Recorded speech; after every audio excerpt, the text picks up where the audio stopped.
इस वीडियो में स्टूडेंट्स हम लोग डिस्कस करने जा रहे हैं फ्रीडम ऑफ द प्रेस के एग्जामिनेशन पॉइंट ऑफ व्यू से कुछ शॉर्ट और वेरी शॉर्ट क्वेश्चंस।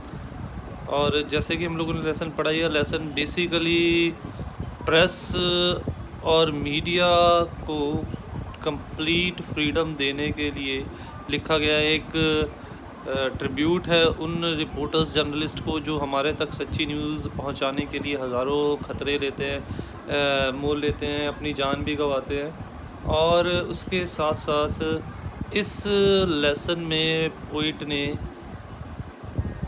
फ्रीडम और डेमोक्रेसी और फ्रीडम ऑफ द प्रेस को एक दूसरे के पूरक कहा, और ये भी कहा है कि जहाँ पे फ्रीडम ऑफ द प्रेस होगी वहाँ पे जहाँ पे फ्रीडम ऑफ द प्रेस होगी वहाँ पे डेमोक्रेसी बहुत मजबूत होगी, और जहाँ पे डेमोक्रेसी मजबूत होगी वहाँ पे फ्रीडम ऑफ प्रेस ऑटोमेटिकली होगी। तो ये तो बातें थी। अब हम लोग बात करते हैं इस लेसन के ऊपर। What occasion does the world press freedom day commemorate, कि कौन सा ऐसा मौका है जिसे हम सब लोग वर्ल्ड प्रेस डे के साथ याद करते हैं। तो लेसन में हम लोगों ने पढ़ा, इस दिन हम लोग उन रिपोर्टर जर्नलिस्ट को श्रद्धांजलि देते हैं जो हज़ारों लाखों खतरे उठा के हम लोगों तक सच्ची खबरें या न्यूज़ या इन्फॉर्मेशन पहुंचाते हैं या लाने की कोशिश करते हैं।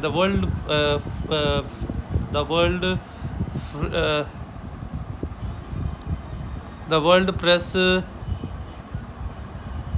Freedom Day is celebrated on 3rd May every year। तो वर्ल्ड प्रेस फ्रीडम डे जो है वो हर साल, या वर्ल्ड प्रेस डे जो है वो हर साल 3 मई को मनाया जाता है। It is an hallmark of free and impartial press. वो एक प्रतीक चिन्ह है आज़ाद और निरपक्ष की, किसी भी पक्ष की बात नहीं करती, वो केवल सही बात करती है, बिल्कुल सही न्यूज़ लेके आती है, किसी के भी प्रेशर या किसी के भी पक्ष की बात नहीं करती।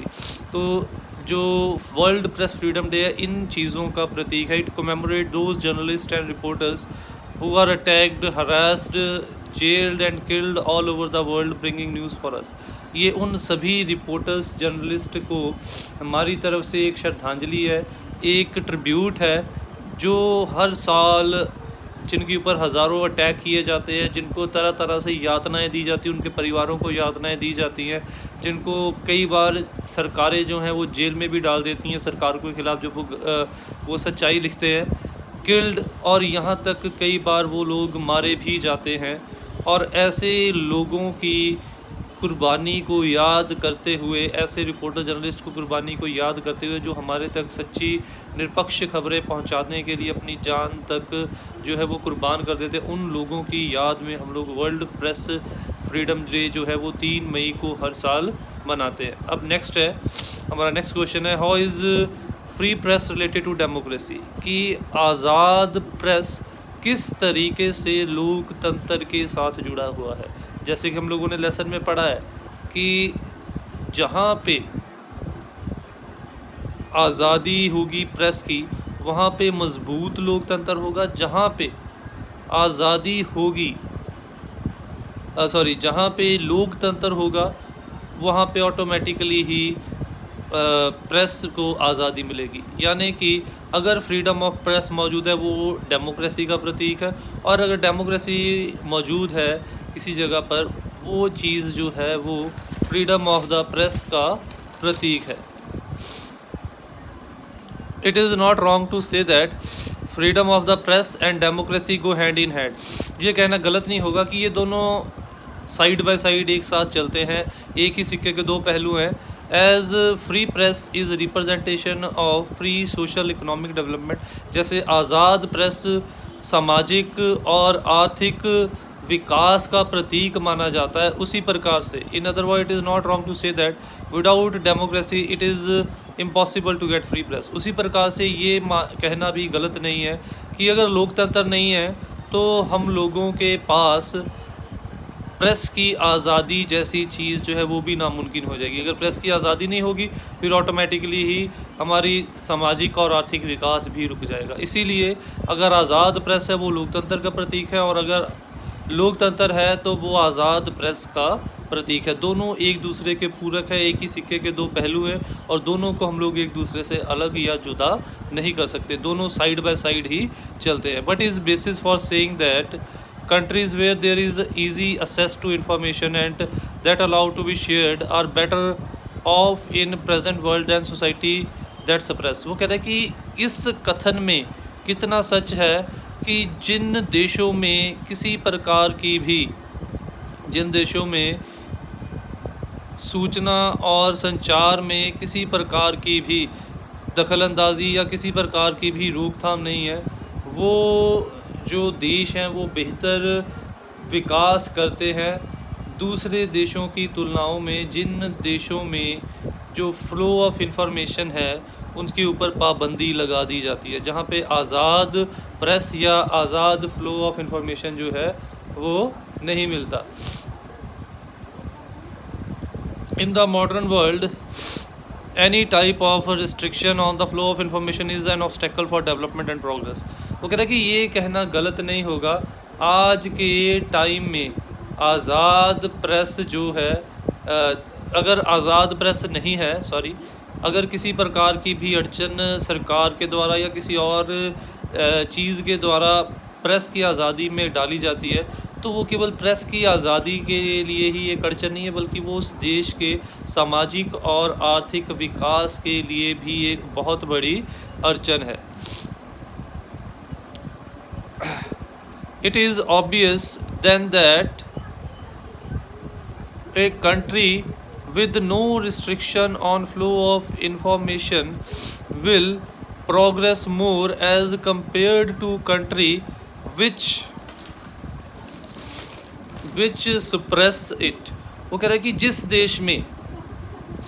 देश में सूचना और संचार के आदान प्रदान के ऊपर किसी प्रकार की पाबंदी नहीं होगी, वो देश ज़्यादा विकसित होगा उन देशों की तुलनाओं में जहाँ पे इन चीज़ों के ऊपर पाबंदी होगी। जैसे कि हम लोगों ने लेसन में एग्जांपल दी थी अफ़गानिस्तान की, जहाँ पे जब टेररिस्ट ऑर्गेनाइजेशन तालिबान का राज था, तो वहाँ पे क्या था, उन लोगों ने हर प्रकार के मीडिया या इंफॉर्मेशन को बैन कर रखा था, रिस्ट्रिक्ट कर रखा था। उसका कारण क्या था, उसका रिज़ल्ट क्या था कि वो देश विकास नहीं कर पाया, लोगों की सोच जो है वो विकास नहीं कर पाई, लोग जो है वो बाकी दुनिया के कंपैरेटिवली पीछे रह गए। और बाकी देश जैसे हमारा देश है और ऐसे डेवलपिंग कंट्रीज़ है, डेवलप्ड नेशन है, जहाँ पर इस चीज़ के ऊपर कोई पाबंदी नहीं है, उन देशों की कंपैरिजन में अगर हम लोग देखें तो हमारे देश जो है वो उन देशों से बहुत ज़्यादा विकसित है। इसीलिए आज़ाद प्रेस या आज़ाद फ्लो ऑफ इंफॉर्मेशन के ऊपर पाबंदी लगाना मतलब अपने देश के विकास के ऊपर की राह में अड़चन खड़ी कर देना। और ये भी कहना गलत नहीं होगा कि फ्री फ्लो ऑफ इंफॉर्मेशन जो है वो किसी भी देश के विकास और प्रगति का एक प्रतीक चिन्ह बन जाता है। लास्ट क्वेश्चन है हमारा, what advice does the writer have for the developing nation. Writer विकासशील देशों को और विकसित देशों को क्या राय देता है अंत में। In the present world every country depends on each other for progress and development. आज का टाइम हम लोगों को पता है, चाहे कोई डेवलपिंग नेशन है चाहे कोई डेवलप्ड नेशन है, हर देश एक दूसरे के ऊपर विकसित है। अगर हम लोग अमेरिका की बात कर लें, वो डेवलप्ड नेशन, हम लोग डेवलपिंग है। अगर अमेरिका ये कहे कि वो हमारे जैसे देशों के ऊपर पाबंदी लगा देगा तो अमेरिका भी विकसित देश नहीं कहला पाएगा। क्यों? क्योंकि आफ्टर ऑल अमेरिका की बहुत सारी ऐसी, इंडिया या हमारे जैसे विकासशील देश जो है वो डेवलप्ड देशों के लिए एक बहुत बड़ी मार्केट है। जहाँ पे वो पाबंदी लगा देंगे तो उसका नुकसान उनको भी उतना ही उठाना पड़ेगा और उतना ही उनका विकास भी पीछे चला जाएगा। इसीलिए there should not be any type of, इसीलिए इसे समझना पड़ेगा आज के टाइम पे हर देश एक दूसरे के ऊपर, चाहे वो डेवलप्ड है चाहे वो डेवलपिंग है, विकसित है चाहे वो विकासशील है, हर देश एक दूसरे के ऊपर निर्भर है। There should not be any type of government control and censorship on the flow of information. किसी भी प्रकार की सरकार की दखलंदाजी या जो सरकार के द्वारा पाबंदी इंफॉर्मेशन के ऊपर नहीं होनी चाहिए।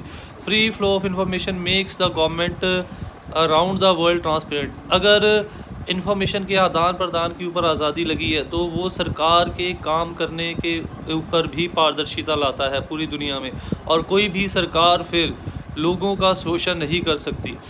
It should not be wrong to say that freedom of the press is only hope for, और ये कहना भी गलत नहीं होगा आज के टाइम पे कि जहाँ पे कई बार सरकारें जो हैं वो गरीब या दबे कुचले लोगों को अनदेखा कर देते हैं, उस समय ये प्रेस, आज़ाद प्रेस या इंफॉर्मेशन सिस्टम ही ऐसे लोगों के लिए उम्मीद की एक किरण बची है जिसके सहारे वो लोग अपनी प्रॉब्लम को सरकार के कानों तक या दुनिया के कानों तक पहुंचा सकते हैं, जिसके सहारे हम लोग, जो लोग अभी भी अज्ञानता के अंधेरे में, उनको जागरूक कर सकते हैं। इसीलिए विकसित देश हो या विकासशील देश हो, दोनों ही एक दूसरे पर निर्भर है और दोनों देशों को एक दूसरे के ऊपर किसी भी प्रकार की पाबंदी इन्फॉर्मेशन के फ़्लो में नहीं लगानी चाहिए, क्योंकि जैसे ही पाबंदी लगेगी उसी प्रकार से दोनों देशों के विकास में कहीं ना कहीं से थोड़ी बहुत जो फ़र्क है वो ज़रूर पड़ेगा। That's all for today. Thank you, but do not forget to like, comment, subscribe and share my channel.